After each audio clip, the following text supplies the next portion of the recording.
dia 6 de março de 1817, nas ruas do Recife, foram ouvidos gritos do povo saudando a libertação da pátria. Foram gritos mágicos contra a tirania. Explodia uma revolução que foi intensa, romântica e apaixonada, tal como meu casamento com Domingos José Martins.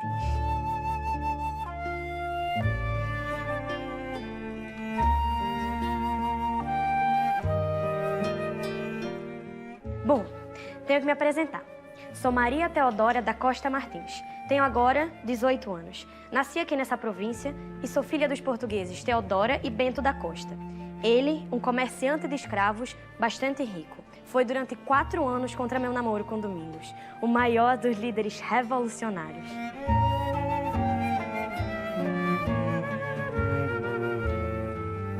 A Revolução Pernambucana deu-nos a liberdade e a democracia que jamais tínhamos visto. Um governo próprio, com bandeira e constituição. Um exército brasileiro e até um embaixador nos Estados Unidos. Ela foi demasiado importante para se perder na história ou cair em esquecimento. E é por isso que eu tô aqui, para lembrá-la e colocar seus mártires no seu devido lugar, na história do Brasil.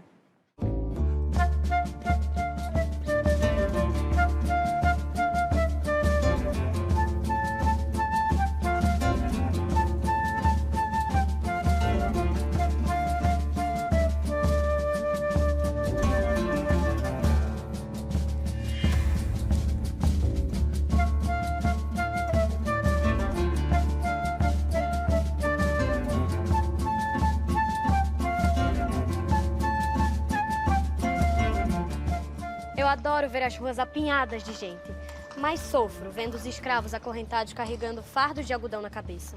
Que miséria! Enquanto os homens, militares ou donos de engenho, padres ou comerciantes, se punham a rebelar contra os excessivos impostos da coroa, as mulheres de famílias abastadas viviam totalmente alheias ao que acontecia fora de suas 4 paredes. Elas não podiam estudar e nem ler, não podiam trabalhar porque trabalhar era coisa de escravo.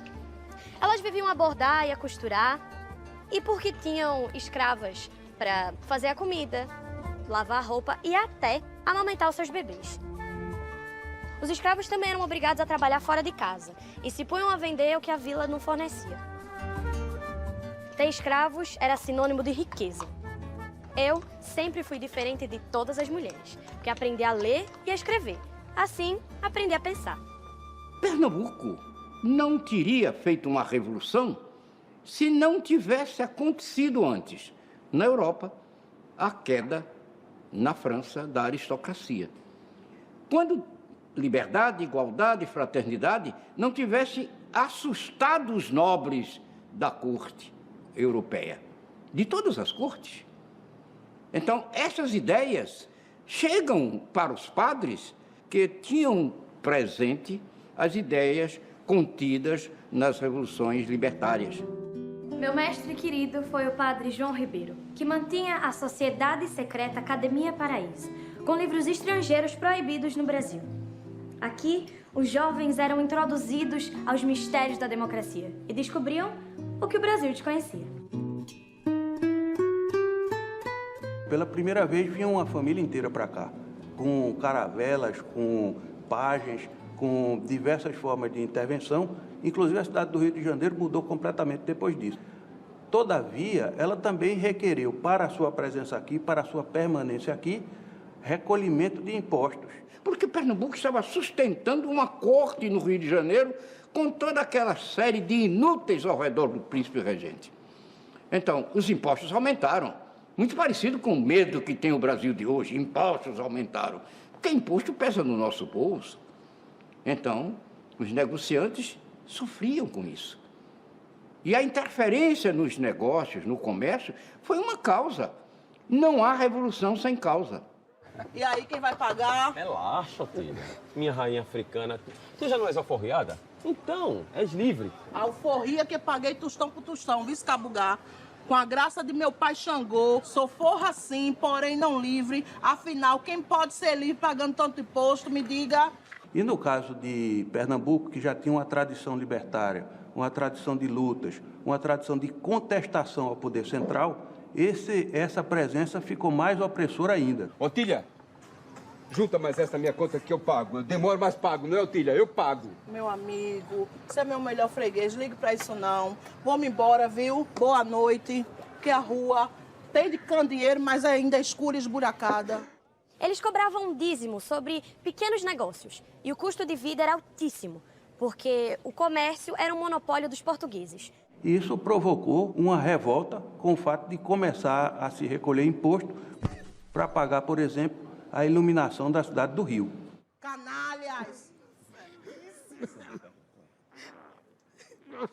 Bando de miserável, infeliz das costas oca. Olha pra aqui. Olha pra aqui. Me diz, Cabugá, onde foi parar o dinheiro dos meus impostos? Os mazombos ficavam a ver navios. E eu, filha de portugueses, ao perceber isso, ficava entre a cruz e a caldeirinha. A Revolução 17, que foi a revolução mais legítima do Brasil, ela foi uma explosão de libertação do jugo português. Pernambucanos que frequentavam como alunos a Universidade de Coimbra já liam avidamente os filósofos franceses. E os livros começaram a ser mandados para Pernambuco. E isso veio contaminar o ideário iluminista de 1817.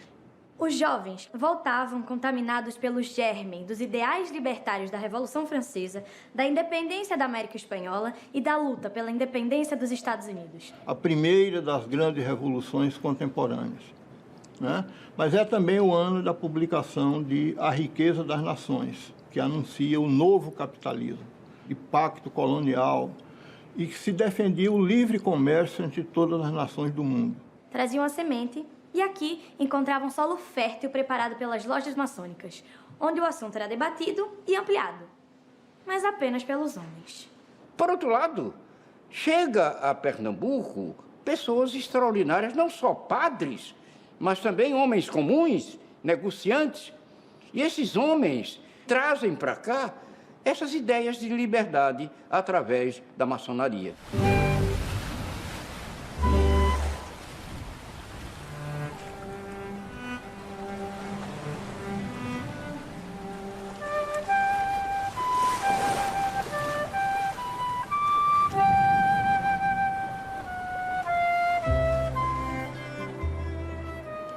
Era o caso de Domingos José Martins, que desembarcara nesse porto em 1813, vindo da Inglaterra, no navio de sua propriedade chamado Martins. Ele havia chegado como quem tinha uma missão: mudar o mundo, as pessoas, a vida dele e a de todos que o conhecessem. Era um predestinado. Domingos, então, contava 32 anos. E eu, apenas uma menina, mas que já pensava e agia como adulta. Cheguei com a intenção de fazer o possível pela minha pátria brasileira. E escolhi o Recife porque o comércio é promissor e as grandes produções de açúcar e algodão são do meu interesse. Aqui é um lugar de muito contraste, onde graça o analfabetismo e a miséria. E há uma tensão social latente entre os portugueses, chamados de marinheiros e pés de chumbo, e os nascidos aqui, apelidados pelos lusos de pés rapados e mazombos. Eu cheguei para aumentar a turma dos discriminados mazombos. Bem apessoado, elegante, bem vestido, muito interessante. É um homem muito instigante. Deve ser inteligente e culto.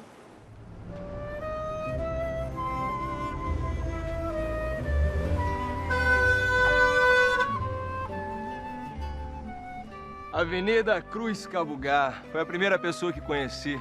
Antônio Cruz Cabugá. Companheiro, comerciante, frequentador assíduo dos bordéis, péssima companhia. Quando se apresentou, me disse: pernambucano da pele tostada. Defaço, o terror dos pés de chumbo, a alegria da mulherada. E tu és o tal capixaba que viesse aqui comprar todo o algodão dessa província e levar para a Inglaterra. O que é que tu trouxeste para nós? Minha ilustre presença, acha pouco? Talvez algo mais? Um vislumbre do porvir. Padre, Um novo amigo. Padre, que prazer. Muito prazer. Domingos Martins. Me trouxe um presente. Muito obrigado. Em Cabo Gai, Padre João Ribeiro me pôs a inteirar o quão bravo era o povo pernambucano. Já passou por muitas lutas e conseguiram até colocar os holandeses para correr sem a ajuda da coroa portuguesa. Diferente dos lambe-botas do Rio e da Bahia que tratavam os portugueses na palma da mão, o povo daqui tinha o costume de colocá-los para correr.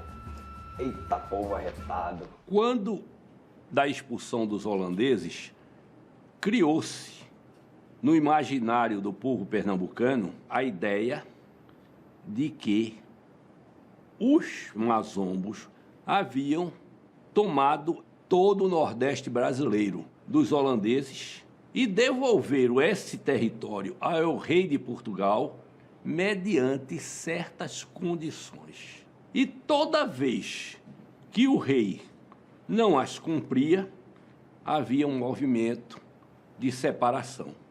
Pernambuco era uma das 3 províncias de maior destaque no Brasil, junto com o Rio de Janeiro e com a Bahia. O governador daqui era Caetano Pinto Montenegro, um homem letrado, de boa índole. E apesar de ser português e não gostar de trabalhar, era de razoável trato. No Rio de Janeiro ficava o príncipe Dom João e sua corte imprestável. Na Bahia, quem governava era o Conde dos Arcos.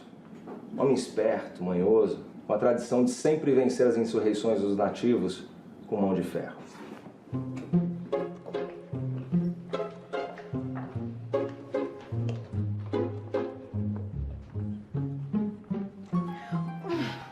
Maria Teodora, que surpresa. Boa tarde, Ingrácia. Quem são eles, padre? Domingos José Martins e Antônio Cruz, conhecido por Cabo Gai. Parecem intelectuais, mas são comerciantes bem-sucedidos. Tivemos uma tarde ótima, de conversa muito esclarecedora.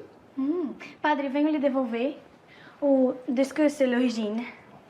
Maria Teodora, muito cuidado. Se teu pai te agarra com esses livros, vai pensar que eu estou a colocar ideias más em tua cabeça. Padre, meu pai deixa-me fazer tudo o que quero. Só me proíbe de namorar brasileiro mazombo. E minha mãe vivia a dizer: ai, Jesus, puseste a menina a perder, vive-la. Quem é que vai casar com uma mulher que sabe mais que o marido? Padre, aposto que esses dois são maçons, não são? A maçonaria é uma fraternidade iniciática composta por homens que foram inspirados na construção do Templo de Jerusalém. Em 1717, na Inglaterra, 3 lojas se reuniram e fundaram oficialmente a maçonaria. Na época, somente composta por homens de bons costumes, homens livres, que praticam os 3 fundamentos da Revolução Francesa, que é a liberdade, a igualdade e a fraternidade. Foi na loja maçônica de Padre João Ribeiro que Cabo Gai apresentou meus irmãos na ordem. Os capitães Domingos Teotônio, Pedro Pedroso e José de Barros e Lima. Um homem muito valente, com longos cabelos, por isso chamado de Leão Coroado. O futuro teria reservar-lhe um ato de heroísmo. Aqui, nós, os maçons, discutíamos a independência do Brasil e a implantação de um regime democrático republicano no país. E o fim da escravidão. Buscamos as táticas e as estratégias para que possamos concretizar esse ideal de liberdade. Analisamos as experiências de outros países americanos. E vemos que a conjuntura brasileira aponta favoravelmente a um levante. O povo tem toda a razão. Odeia ficar sustentando esses 15 mil galegos vadios no Rio de Janeiro desde 1808, foragidos de Napoleão. Dom João se desentendeu com a Espanha, mandou o general Lecó invadir o Uruguai e os custos dessa guerra caem sobre nós. E não queremos pagar por uma guerra que não é nossa. E muito menos morrer lutando nelas. Isso é um vexame. Não é só isso. A cotação do açúcar e do algodão despencou na Bolsa de Londres e Amsterdã. A recessão é grande. E a seca braba no sertão. O preço dos alimentos disparou, deixando o povo furioso. Parece que Deus nos está dando a oportunidade exata para libertarmos a nossa pátria querida. Depois...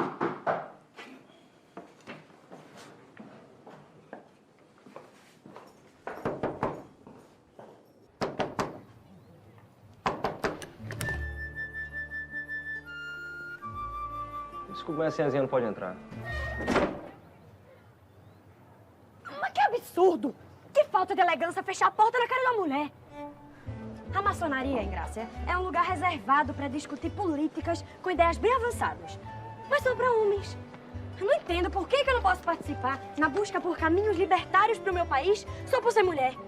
Oposto, que foram os sinais secretos da maçonaria que identificaram o Domingos pro Cabugá e os outros. São eles os cheios de segredinhos. Vamos, Sinhazinha. Mas para, Engrácia! Preciso mudar de tática. Nós, os revolucionários, acreditamos nos primados das 4 leis naturais: liberdade, igualdade, fraternidade e felicidade. Nós somos entusiasmados, alegres, lemos muito, discutimos muito, farreamos mais ainda e acreditamos que basta bater na porta do futuro que ela se abrirá para nós.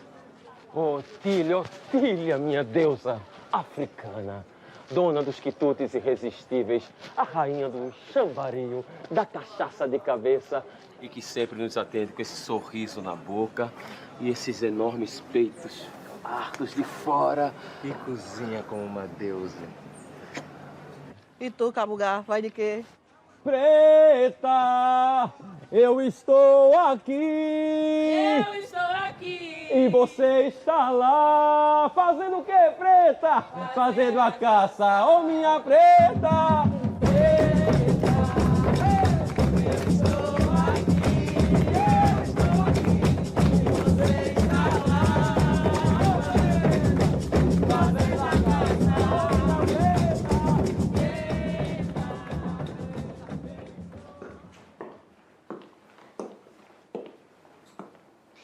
E foi aqui, na biblioteca do padre João Ribeiro, que Domingos avistou-me pela segunda vez.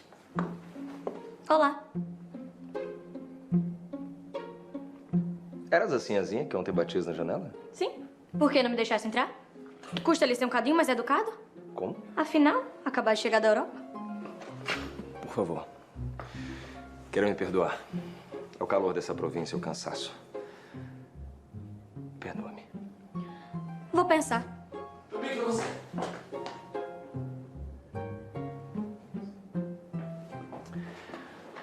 Domingos Martins, qual é a tua graça?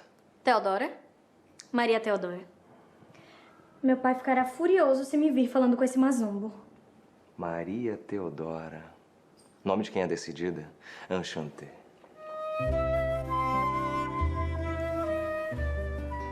Esta menina, ela está me desafiando. O que vieste fazer nessa província? Montar uma filial para exportação de algodão. Queres ficar rico? És impertinente. Rico eu já sou. Ainda que Domingos seja rico, mas... Então és mazombo endinheirado? Sou mazombo. Sou rico, bonito, culto, educado. Isto é, quase sempre educado. Que seja, mas... Mas... É um poço de vaidade. Preciso me retirar. Meu pai não pode sonhar que estou a conversar com o mazombo. Ele prefere me ver casada com um caixeiro português pobre do que com um pé rapado, como ele diz. Mas, meu Deus, que pé rapado. És ousada como uma autêntica pernambucana. Lá, isso sou, vice. Mas é bom não me iludir.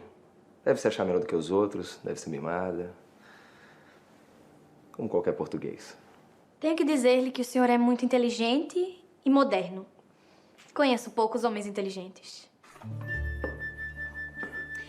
E foi depois desse primeiro encontro irresistível e misterioso que eu e Domingos nos pusemos a namorar secretamente. Minha mãe pensava que eu estava nas missas, graças ao bom Deus e à cumplicidade de Engrácia.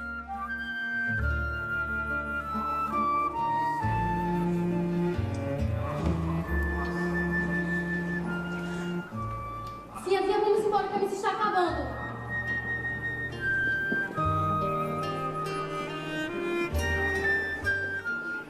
E assim se passaram 4 anos de encontros apaixonados e muitos planos para transformar o país.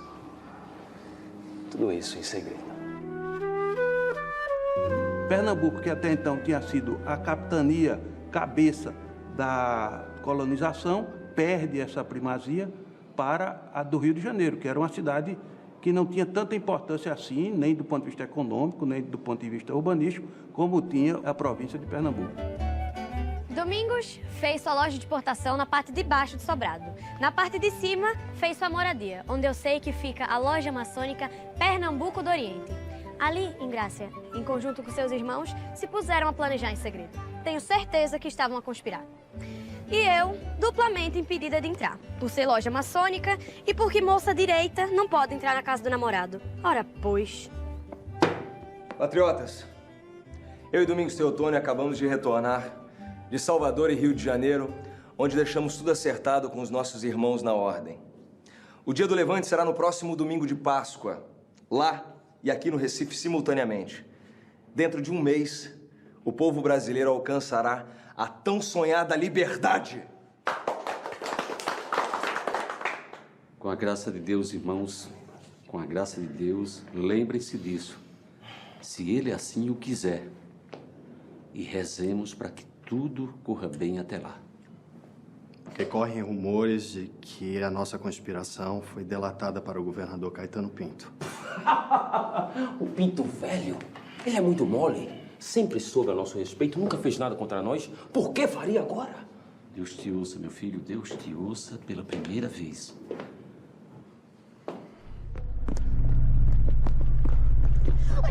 Tá cego, é? Jura? A conjura foi denunciada. O governador e a junta militar decretaram a prisão dos patriotas. Então fomos traídos. Porque era muito fácil reprimir essa revolução. Não era só prender as suas lideranças que o movimento automaticamente ia se acabar. Traidores, me solta, me solta. Você não sabe o que... Me solta. Ao ser preso, o cabo Gaxinga esperneia, mas é levado. Assim como o padre João Ribeiro e o advogado José Luiz Mendonça. Os civis foram encarcerados na cadeia pública e os militares foram encaminhados para a Bahia à forca. Todos eram maçons, incluindo Domingos. Entendi tudo de uma vez. Mas e Domingos?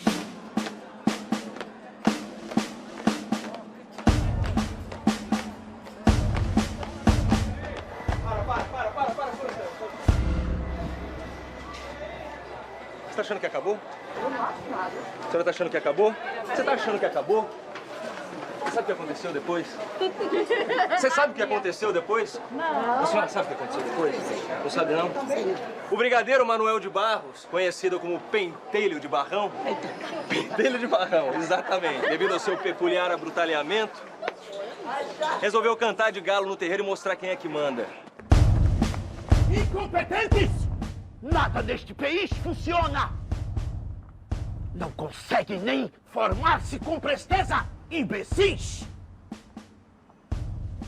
Capitão Domingos Teotônio Jorge, você está preso.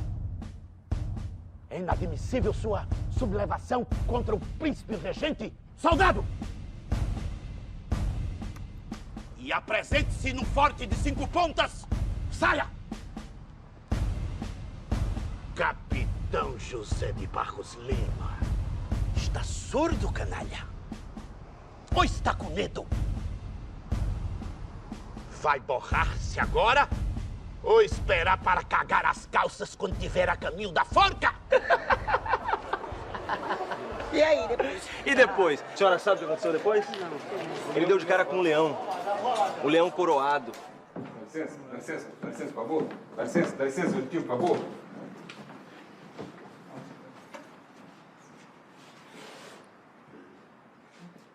Viva a pátria!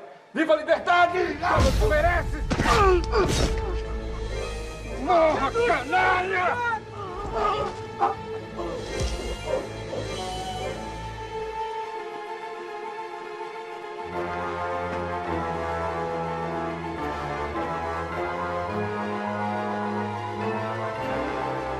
Viva a liberdade! Viva! Começou a revolução!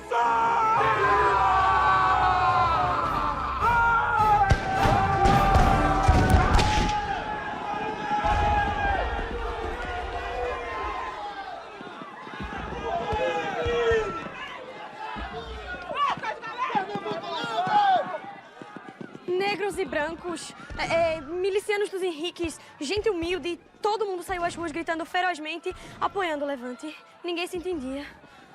Meu Deus. E Domingos? Eu e minha família, assim como todos os galegos, estávamos morrendo de medo. Alguns até fugiram aterrorizados. Ninguém sabia o que iria acontecer.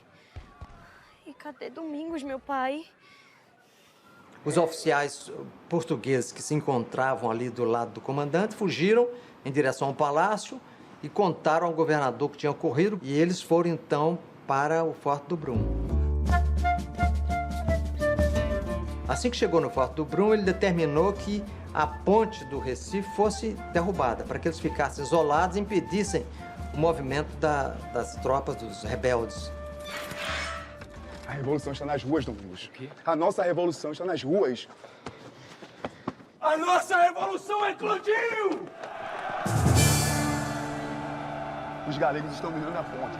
Como o governador está coitado no Forte do Brum, se a ponte cair... Vamos salvar a ponte, senão nosso movimento será derrotado! Viva a liberdade! Viva! Neste lado da ponte, a mais antiga do Brasil, construída pelos holandeses, estava o tenente Rabelo e alguns artilheiros. Os marinheiros portugueses estavam do outro lado, minando os pilares da ponte para depois destruí-la. Vamos!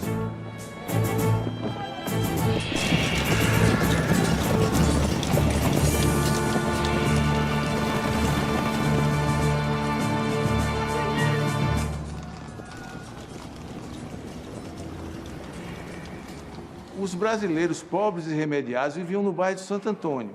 E os portugueses, mais ricos, comerciantes, no bairro do Recife, onde havia o porto. A ponte do Recife ligava esses dois bairros. Quando a Revolução explode no bairro de Santo Antônio, o governador português corre e vai se esconder no Forte do Brum, que ficava lá no bairro do Recife. E os portugueses tentam derrubar a ponte para impedir a passagem dos brasileiros do bairro de Santo Antônio para o bairro do Recife.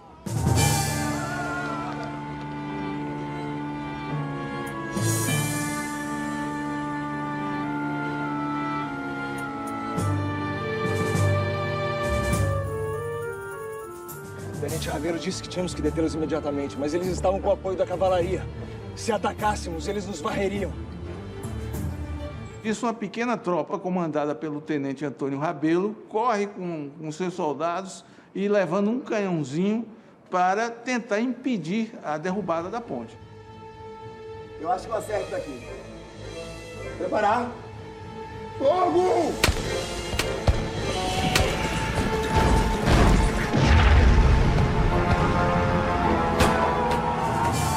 Então o tenente Rabelo, famoso por sua pontaria e pelos olhos de águia, dispersou toda a cavalaria com um disparo.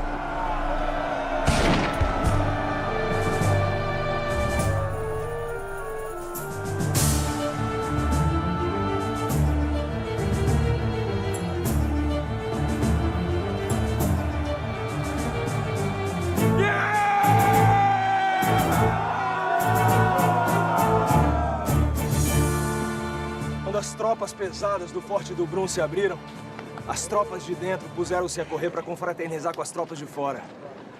Porque todos tinham algo em comum. Todos eram brasileiros. Eram todos mazombos. Viva a Revolução!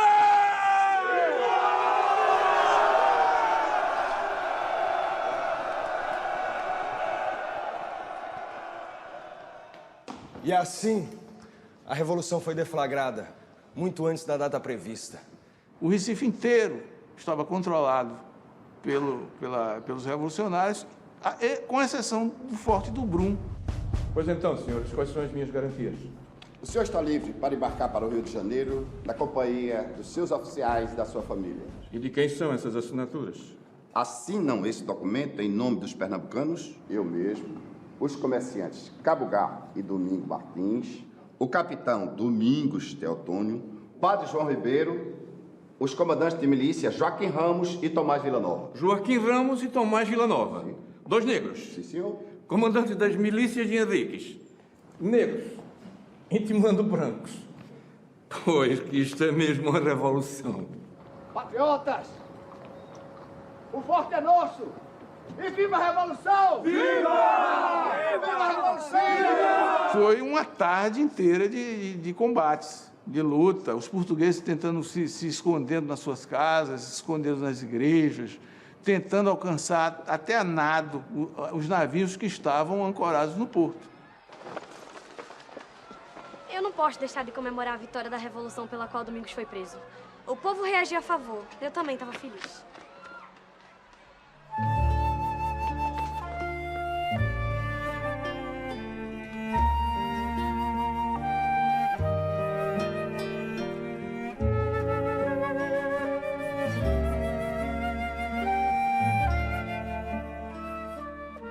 Domingos está metido nisso, pois não?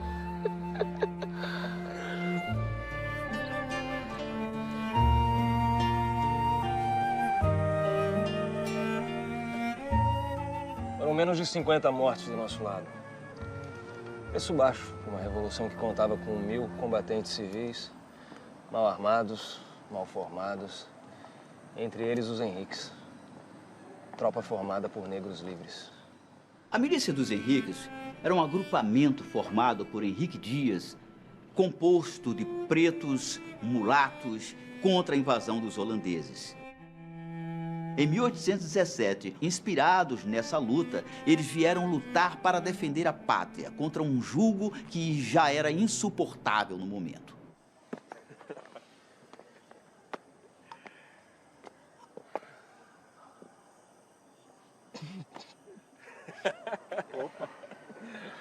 Essa noite nós estávamos felizes, perplexos, cansados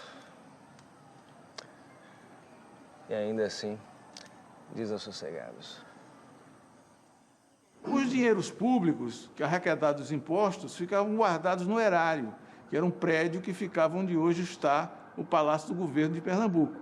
Esse prédio é cercado pelas tropas revolucionárias. Cerca de 800 homens eles conseguiram reunir e fizeram que o comandante se rendesse. Não houve uma reação.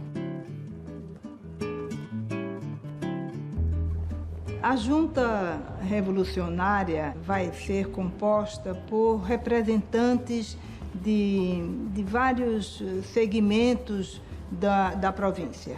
Não estavam somente os comerciantes, que eram realmente a alma da Revolução, mas também estavam representantes do grande latifúndio, que era o Correia de Araújo, tinha o padre João Ribeiro, que era um ideólogo da Revolução, representantes do poder militar, não é? Como Domingos Teotônio Jorge. Luiz Mendonça era uma espécie de jurisconsulto, era uma pessoa muito bem formada, e Domingos José Martins é uma figura ímpar, é uma figura própria de revolucionário. Domingos disse-me que os revolucionários estão organizando um governo formado apenas por brasileiros. Mas como? Eles são pessoas com discursos afiados, mas sem prática administrativa para conduzir o governo de um novo país. O que eu posso fazer para colaborar?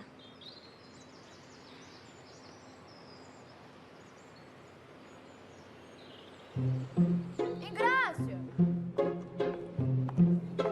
Pensei que os patriotas poderiam estar com fome.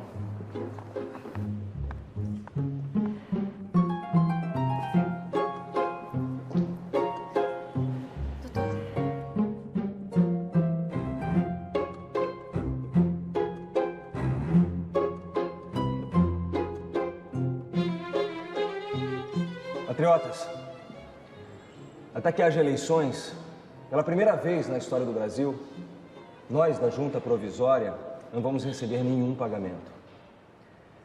Nossas recompensas hão de ser a estima concedida aos beneméritos da pátria. E ninguém mandará mais do que o outro. Quem estiver de acordo, por favor, que levante a mão. Bem, a partir de agora em Pernambuco, todos serão iguais perante a lei e uns perante aos outros. E ninguém mais será chamado de senhor, vossa mercê, ou vós messier, por mais rico ou graduado que seja. A partir de agora, o tratamento de uso geral será o vós. E no lugar de senhor, utilizaremos o termo patriota. Isso é típico das grandes revoluções. Na Revolução Francesa era o cidadão. Na Revolução Russa, né, seriam camaradas, né? Quer dizer, o russo mais poderoso de todos, que todo mundo temia, mas na hora de falar com ele, as pessoas se dirigiam, camarada Stalin. Patriota. Patriota. Olha só a cara dos conservadores, Araújo e Mendonça, inconformados com as novas regras.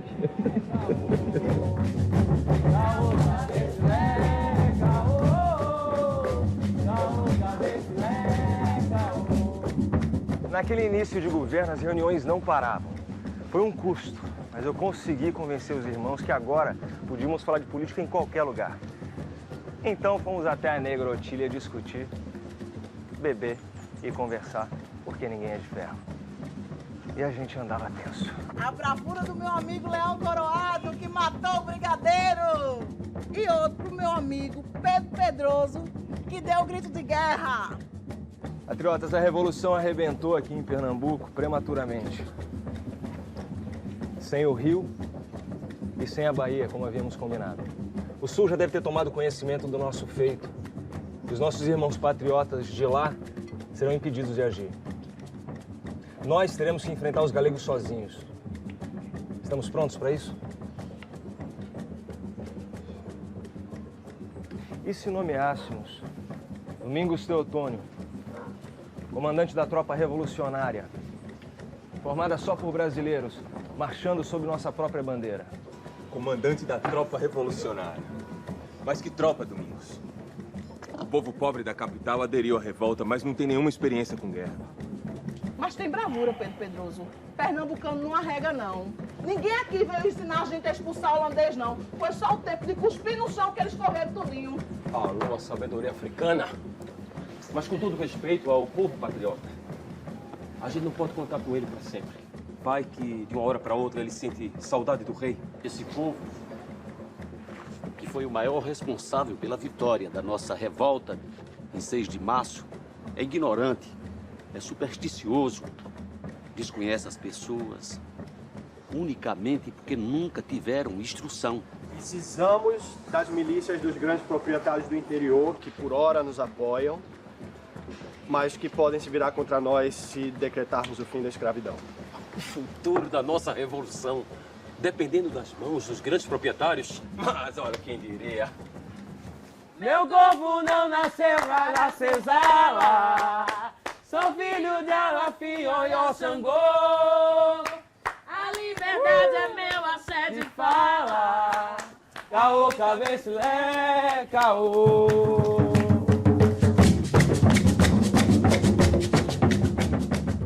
Essa cultura negra trazida como patrimônio, né, de África para cá, dançar, cantar, andar pela rua, trabalhar cantando, foi proibida por muito tempo. Em 1817, os revolucionários fizeram questão de fazer com que as pessoas pudessem manifestar a sua cultura, já também com o intuito de acalmar os ânimos, porque essa populacha era muito exaltada. Patriota, precisamos encontrar uma estratégia para nos livrar dos portugueses. De uma vez por todas. Como, Cabugá? Como tu vais conseguir esse apoio? Antônio, escreve aí. Desde que Napoleão foi derrotado há 3 anos atrás, há muitos oficiais franceses instalados nos Estados Unidos. Eu posso conseguir alguns deles para treinar nossos soldados. Navios de guerra, armamentos modernos. E daremos o que em troca a eles? Ora, Napoleão está preso na ilha de Santa Helena, no meio do Oceano Atlântico. Nós podemos libertá-lo e trazê-lo para cá. Já pensaram nisso? Napoleão Bonaparte em Pernambuco? Isso é retado.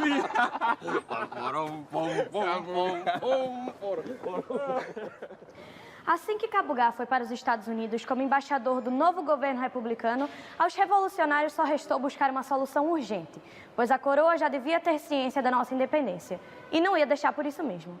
A notícia da Revolução de 1817 em Pernambuco, quando chega na corte, não foi uma surpresa tão grande.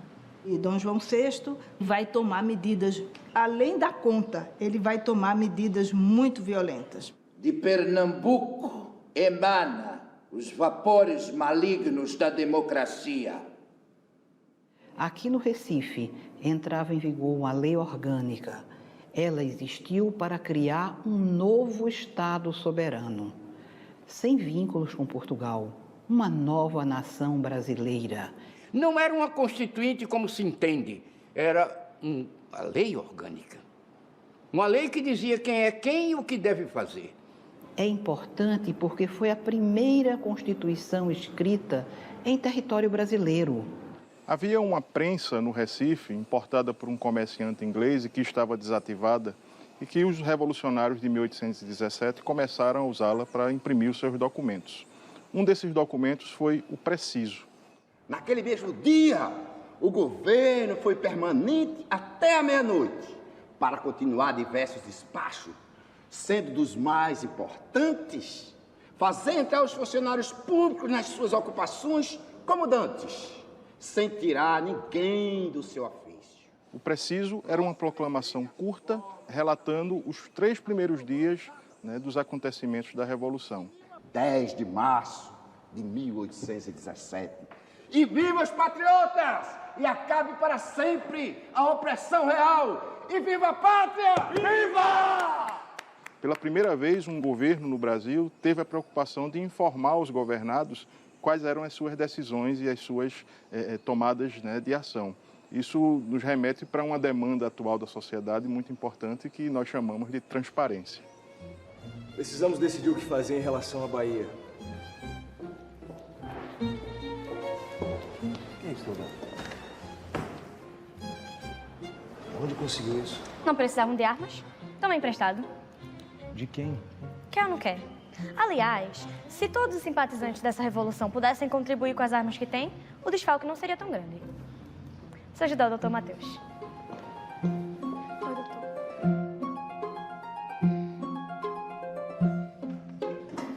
Mas que falta de competência, Ingrácia. Tu é ruim em tudo, parece branca. 2 dias depois da Revolução, Domingos vai lá pedir a mão dela ao pai, que tinha recusado por 4 anos.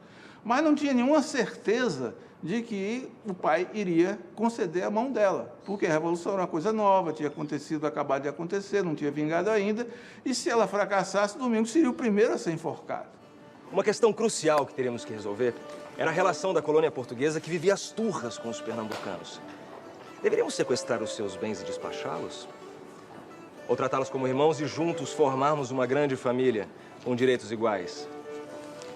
Qual seria a estratégia mais eficiente? Oh, mar salgado, quanto do teu sal são lágrimas de Portugal.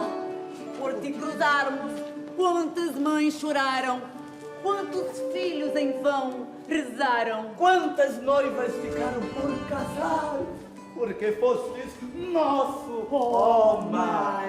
Valeu a pena? Tudo vale a pena quando a alma é pequena. Domingos, diga-me uma coisa. Quanto eu lhe custei? Qual foi meu preço? Não entendi a pergunta, Teodora. O que tu ofereceste a meu pai pela minha mão?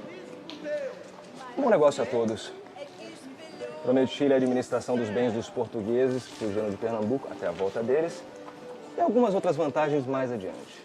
Ambos eram comerciantes e fazem um bom negócio para o Domingos, para a Revolução e para o português. Se tu fores tão bom marido quanto és negociante. Domingos, diga-me uma coisa. Vai se casar comigo por interesse político? Não, Teodora. Pelo contrário. Só fiz essa revolução para casar com a Sinhazinha.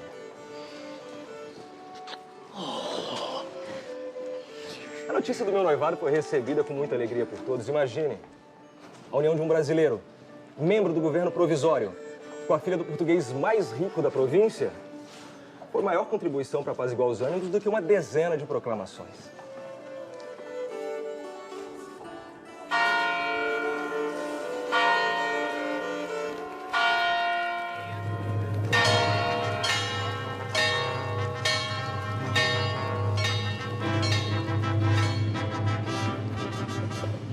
Estás linda de cabelo curto.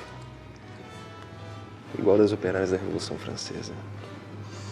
As heroínas revolucionárias que foram guilhotinadas não merecem ser esquecidas, não acha? Acho. Amo-te. Para sempre. Também amo-te. Amo-te muito, meu Domingos José Martins.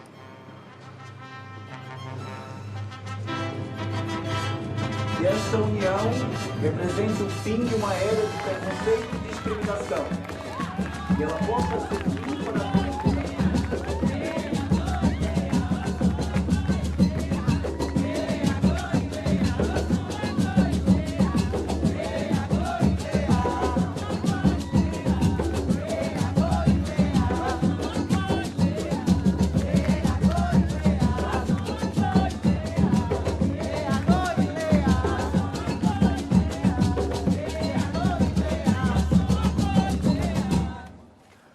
A Paraíba aderiu à Revolução! Uma coluna revolucionária paraibana, organizada por patriotas maçons, saiu do distrito de Itabaiana em direção à capital e se transformou num imã, atraindo multidões. A comemoração é grande em toda a província. Depois foi a vez do Rio Grande do Norte.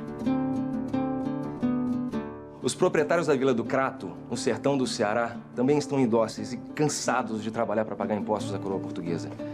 A destemida fazendeira, viúva, criadora de gado, Bárbara de Alencar e seu filho Tristão Gonçalves preparam o terreno para unir-se aos revolucionários pernambucanos. Sou descendente de Bárbara de Alencar. Ela foi uma grande liderança e ela foi uma pessoa muito além do seu tempo.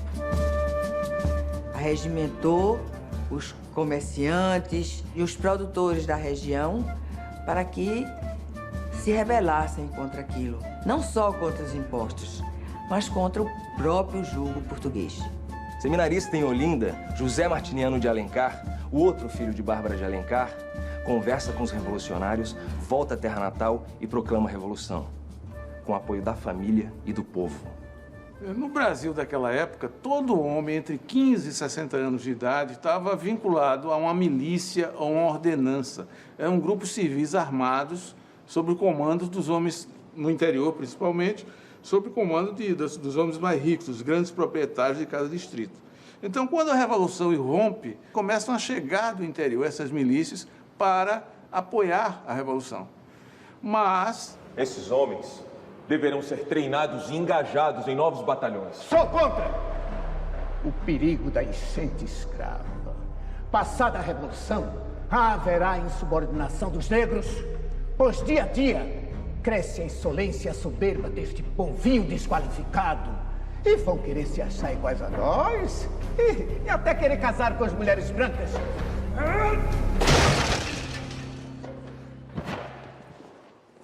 Inconformado com essa opinião, apoio o Pedroso. Mas somos votos vencidos. E fica decidido pela maioria que os voluntários sejam mandados de volta. Desculpa-me, Domingos. Quase me encontrei mantimente para fazer-lhe o jantar. Não importa, amor. Araújo disse que os fazendeiros vão ficar sem mão de obra nos canaviais. Ele não é representante dos proprietários? É claro que não quer avanço social. Nem ele e nem o advogado Mendonça. Os senhores de engenho não querem que o novo governo toque na escravatura, nada de abolição. Agora imagine como Pedroso ouviu isso.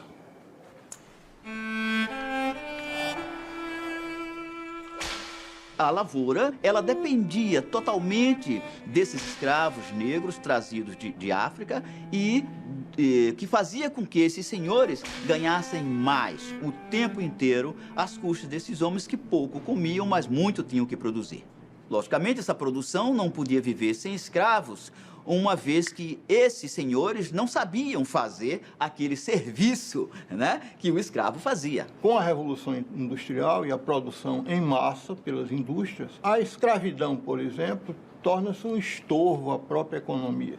Primeiro, porque se acumulavam muitos capitais na posse de escravos, que custavam caro. Em segundo lugar, porque eles não eram consumidores. Pedroso, já temos contra nós os portugueses que controlam o comércio e quase todas as posições chaves nos quartéis. Não podemos ter ao mesmo tempo os produtores de algodão e açúcar. São eles quem mais precisam da mão de obra escrava. A abolição da escravatura terá que esperar. A escravidão é o maior entre todos os problemas que temos que resolver. Precisamos tomar uma posição definitiva. Mas, meus irmãos, a libertação terá que ser lenta e gradual. Mas deixando claro que, para nós, todos os homens são iguais. Iguais. Negro, me faça de branca. É o primeiro que apanha e o último que come. Viu? Senhores revolucionários. Mas é claro que isso ia acontecer. Desde quando o nego tem vez? Nego é tudo usado, Pedro Pedroso. Não foi possível os revolucionários abolir a escravidão, principalmente por questões econômicas. Depois, eles precisavam fazer isso paulatinamente, dado a revolta do povo, que estava se lembrando das questões do Haiti, quando se libertaram lá em São Domingos, no Haiti, que arrastaram as pessoas no meio da rua. E como diz o poeta, cuidado, seu moço, nego ofendido é pior do que fera ferida e acuada que não morreu. Ó seu, se não tem, pra que deu? Só nos resta invadir a Bahia. Assim, a coroa vai respeitar a nossa revolução. Claro que a maioria não aceita a proposta para irritação de Pedroso. Fica decidido, então, mandar um agente para fazer contato com os nossos patriotas baianos. José Inácio Ribeiro de Abreu e Lima, mais conhecido como Padre Roma. O Padre Roma, para mim, antes de ser uma figura da história, é o meu quinto avô.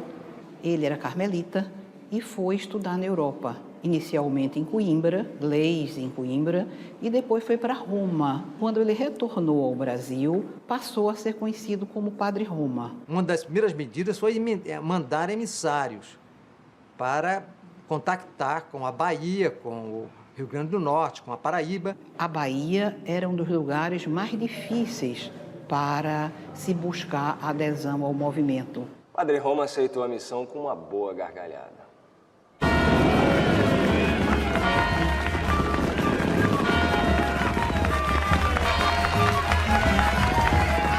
No dia 2 de abril, aconteceu a bênção e o juramento da primeira bandeira brasileira.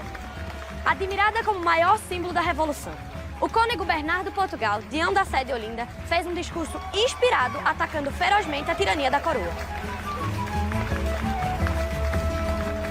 Nossa bandeira ficou linda, padre. E o mérito é todo seu. És um grande desenhista. Com o sol, porque estamos nos trópicos. A cruz, porque somos cristãos.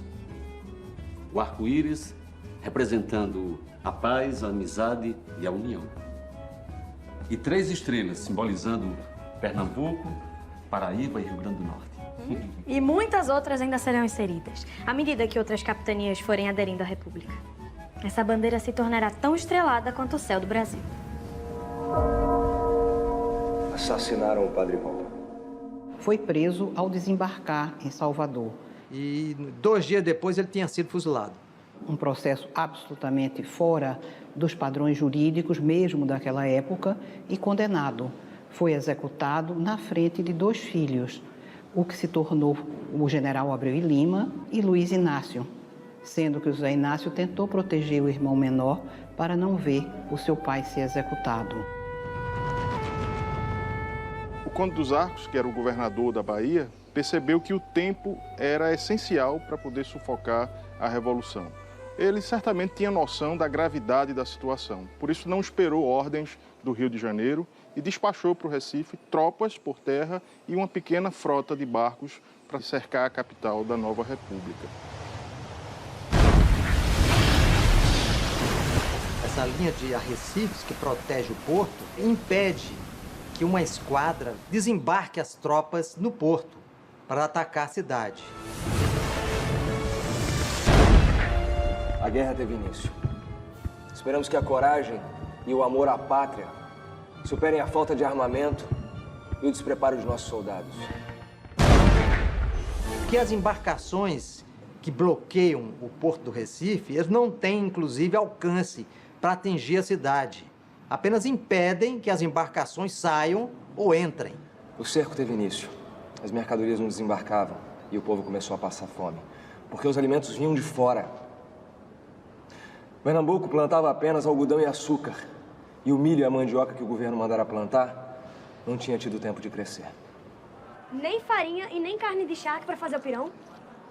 Ora! Teodoro, eu tenho certeza que esse cara tá fumando as coisas aí dentro. Esse velho amarelo é coiteiro. Esse galego pé duro ainda teve a ousadia de me dizer que no tempo do reino não faltava nada. Ora! Eu vou me embora, viu? Porque aqui não adianta ficar mais, não. Vamos embora, menina, vamos embora. Ingrácia, ele ainda teve a coragem de falar como é que os republicanos estão a resolver isso. Pé duro! Os revolucionários podiam contar apenas com um brigue e com 2 canhoneiras que não tinham armamento. Era um fracasso total. Inclusive, não tinha nem oficiais de marinha para guarnecer essas embarcações. Resolvemos, então, mandar uma tropa de reforço para a Mata Sul de Pernambuco. Pois se o Conde dos Arcos atacar, suas tropas vão passar por lá. Então, para isso, foi enviado um destacamento com 60 infantes, 60 homens e 20 artilheiros. Mas só que são surpreendidos quando estão se retirando e são completamente derrotados. Não engajamos os voluntários como o Pedroso queria, deu no que deu. Dada a gravidade da situação, que os escravos sejam incorporados ao nosso exército. Precisamos urgentemente de tropas. Os escravos são quase 1/3 da população. Seus braços serão úteis para a nossa luta. Pedroso está certo. Então que se libertem, pelo menos, os cativos que queiram sentar praça no exército. A situação é de guerra. Nossa pátria corre perigo. E precisamos defendê-la, custe o que custar. E assim conseguimos apoio à proposta de Pedroso. E assinamos o decreto Pátria em Perigo. O decreto Pátria em Perigo estabelecia que todos os cativos podiam sentar praça e receber como se fosse o título de foros, né? Embora pudessem lutar em favor da pátria, mas se tornavam perigosos. Pedro Pedroso tanto pelejou que conseguiu seu batalhão e começou a treiná-los com a ajuda da milícia dos Henriques. Os negros que chegavam beneficiados pelo decreto Pátria em Perigo mal sabiam falar o português. Os proprietários que cederam os escravos iam ser beneficiados assim que a guerra acabasse, mas ainda assim ficaram furiosos. E claro, iam conspirar. E começa a haver um grande desânimo dentro do comando revolucionário e alguns menos firmes dos seus sentimentos democráticos começam a se afastar. É o caso de alguns governadores, como José Luiz Mendonça, como Manuel de Araújo e outros conselheiros que se afastam alegando doença e param de comparecer às reuniões do governo.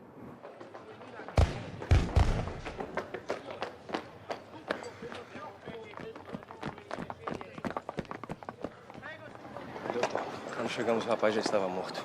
Coronel Pedroso, a República zela pela moderação e pela justiça. Como tu, que se diz patriota, executa um homem sem um processo, sem nenhum julgamento? Fuzilado era um desertor, Domingos. Traidores em tempos de guerra não merecem outra pena. As revoluções se fazem com sangue. E se chegamos ao ponto em que estamos, foi por causa desse governo frouxo. Eu vou continuar a fazer o que for preciso pela causa republicana.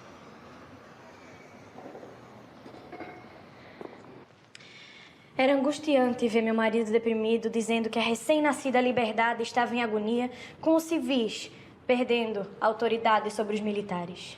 Mas como censurar Pedroso por tomar uma atitude? Não fosse assim, a República nem existiria. A confiança e as certezas dos primeiros dias já não existiam. O general Suassuna foi encarregado de combater a contra-revolução na Mata Sul, no sul de Pernambuco. Ele enfrentou, em primeiro lugar, uma tropa formada por senhores de engenho e venceu no engenho Tinga. As tropas leais ao rei. Não era uma tropa de grande poder ofensivo. Ainda não estava sob o comando do general Congominho, né? Pela primeira vez, a coroa foi derrotada pela tropa dos escravos libertos treinado pelo Pedroso. Agora, por que Suassuna se plantara lá? No engenho de Utinga? Por que não avançou a fronteira com a Bahia conforme combinado? Será Suassuna confiável?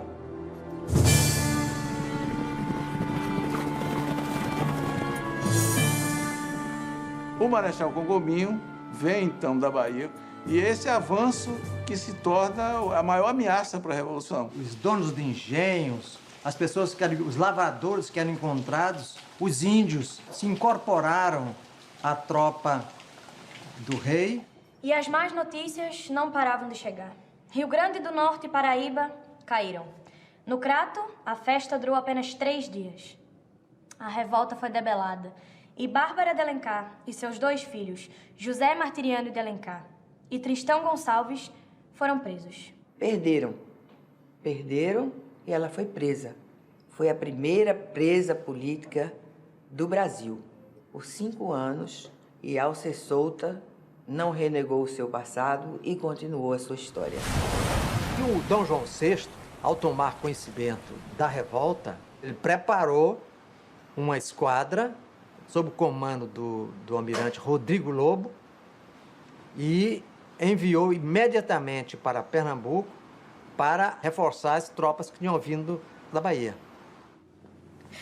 A situação estava mais do que crítica quando meu pai procurou meu marido com uma proposta. Daria 40 contos de réis para que fugíssemos para outro país. Quando a situação esfriasse, voltaríamos. Domingos ficou em silêncio. Meu pai, então, dobrou a proposta. 80 contos de réis. Domingos se manteve calado. E meu pai se retirou cabisbaixo.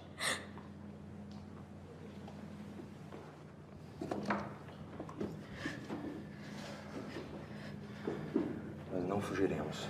Vou encontrar com sua Suna na Lagoas. Vou contigo? Os feridos vão precisar de ajuda. Então, pra você não vai comigo. Mentira! Diga que é mentira! És comerciante! Não entende nada das artes militares! Eu preciso defender a frente sul a qualquer custo. Seu pai tem toda a razão. O governo da República... Vai pro sítio com a sua família e espera minha volta lá. Tua volta? Como é que tu tem coragem, Domingos? Tu estás me abandonando! E se tu morreres longe de mim? Teodora, na guerra como no amor, é preciso chegar perto para vencer.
Domingos Martins veio encontrar-se com ele, o general Suassuna, mas os dois não se entenderam.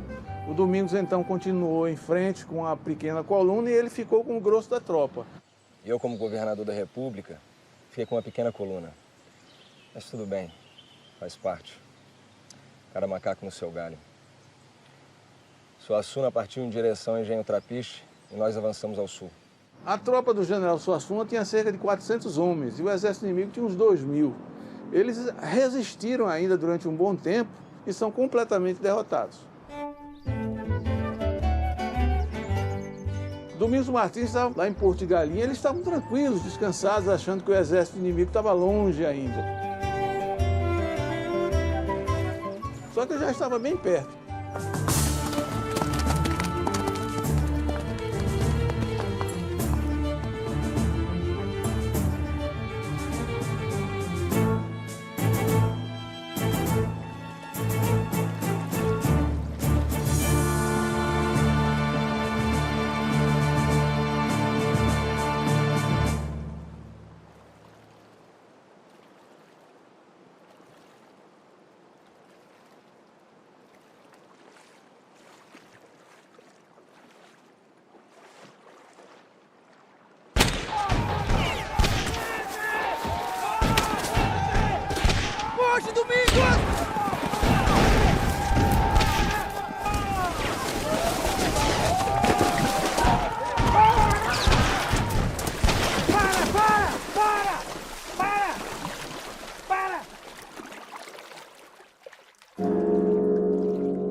Domingos está vivo. Ele está vivo.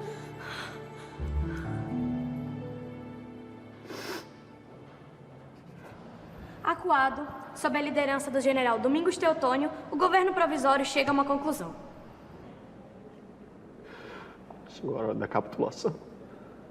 O general Domingos Teotônio envia embaixadores ao comandante do bloqueio, almirante Rodrigo Lobo, propondo a entrega, a devolução do poder em Pernambuco em troca da anistia completa de tudo o esquecimento de tudo que havia acontecido. Ou, caso contrário, ele incendiaria o Recife e mataria os portugueses que estavam aqui, né?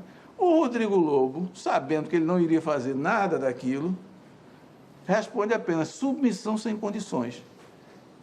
E aí, quando os embaixadores voltam, não encontram nem sequer mais o Domingos Teotônio. Ele já havia saído da cidade com uma tropa. O que foi que esses revolucionários fizeram derrotados? Devolveram o dinheiro ao erário público que eles encontraram quando eles tomaram o erário. Coloquem aqui.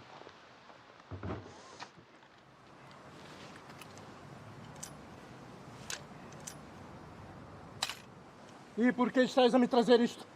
Queremos entrar para a história como revolucionários, jamais como ladrões. Para que a memória, né, das ações daquele governo republicano não ficasse suja por uma ação, né, corrupta, uma ação delituosa. Ética e moral. Este o maior legado.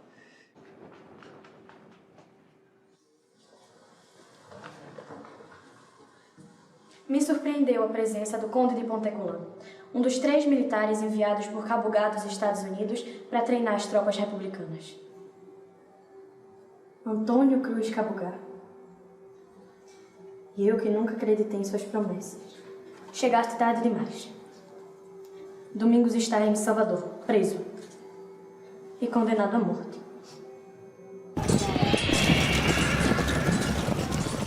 Alguns dos líderes foram presos em batalha, outros foram presos após a queda do governo provisório no Recife, nas regiões do norte de Olinda. O padre João Ribeiro, ele, apesar da sua formação de sacerdote, quando percebeu que a Revolução havia sido realmente massacrada, ele não se entrega aos seus algozes e se suicida.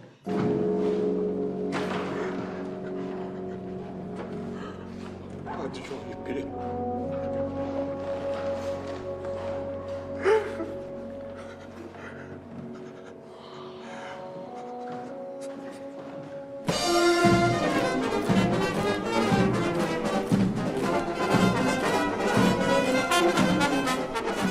Eles foram levados, alguns para o Recife, outros diretamente para Salvador, foram enforcados, né, tiveram as mãos cortadas e as cabeças também cortadas, para mostrar o que acontecia com as cabeças que pensavam crimes contra o rei e com as mãos que executavam esses crimes.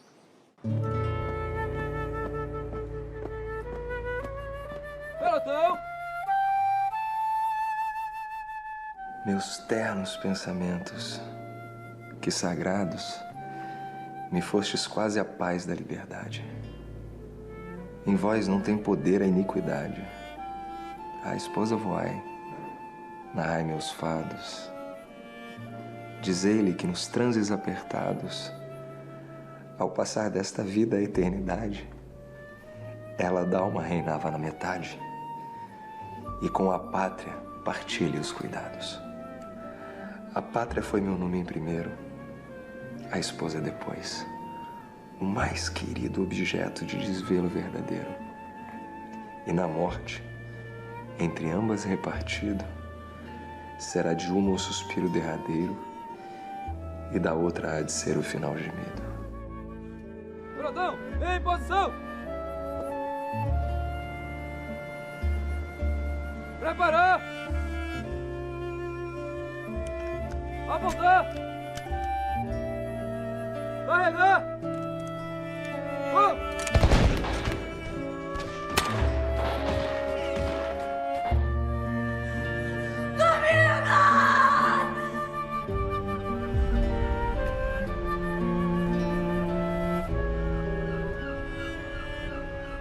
O ano de 1817 passará. A devassa também um dia acabará.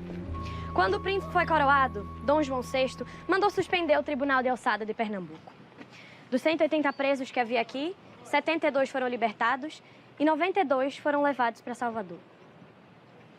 Além de condenar à morte os líderes da Revolução, incluindo o meu Domingos. Por anos ainda, mais de 150 de patriotas permanecerão nas prisões. Continuando a saga de castigos aos pernambucanos, Dom João VI nos tirou a comarca de Alagoas. Não satisfeito, ele mandou apagar a Revolução de 1817 da história. E por que a sua memória pela corte e pelos historiadores oficiais foi diminuída? Porque ela era realmente muito grande. Foi a única revolução anticolonial que chegou de fato a tomar o poder em toda a história da monarquia portuguesa. Todos os compêndios de história eram escritos no Rio e São Paulo. Promoveram exageradamente a Inconfidência Mineira. Se soubéssemos mais a história do século XIX, teríamos compreendido melhor o século XX. A Revolução Mineira foi um projeto, foi uma ideia, não passou daí. Os brasileiros teriam feito mais acertos do que os erros que cometeram. Falar de liberdade, falar de fraternidade, falar de igualdade, não, era muito estranho. Por isso, nós fomos esquecidos. Domingos sempre me dizia que se o movimento de 1817 não fosse bem sucedido, dali a 5, 10, 20 anos, seus objetivos seriam alcançados. Teodora, querida, um dia acabará a corrupção, a violência e a miséria no Brasil. E todos os homens e mulheres serão livres. E haverá de fato justiça, liberdade e fraternidade. O Brasil não dependerá de nenhum outro país estrangeiro. E certamente a nossa luta terá valido a pena.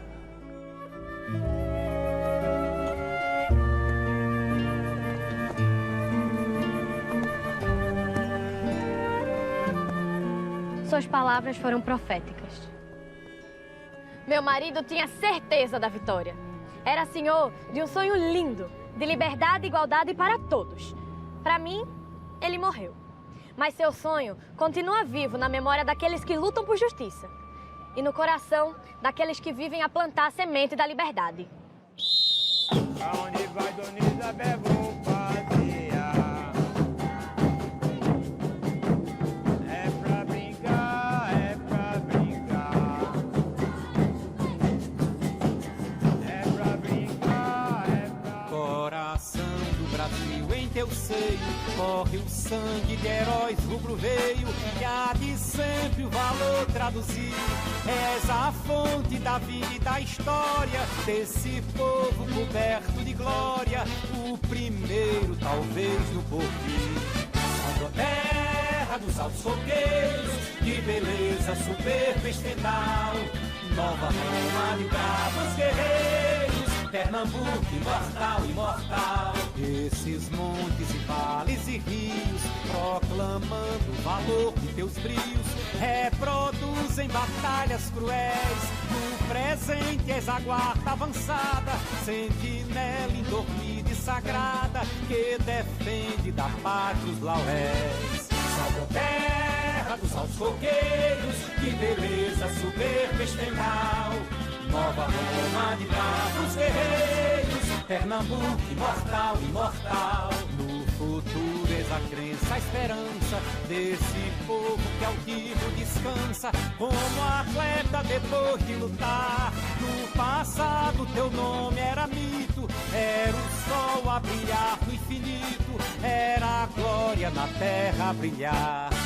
Salve a terra dos altos coqueiros, de beleza soberba estendal, Nova Roma de bravos guerreiros, Pernambuco imortal, imortal. A república é filha de Olinda, a aura estrela que fuge não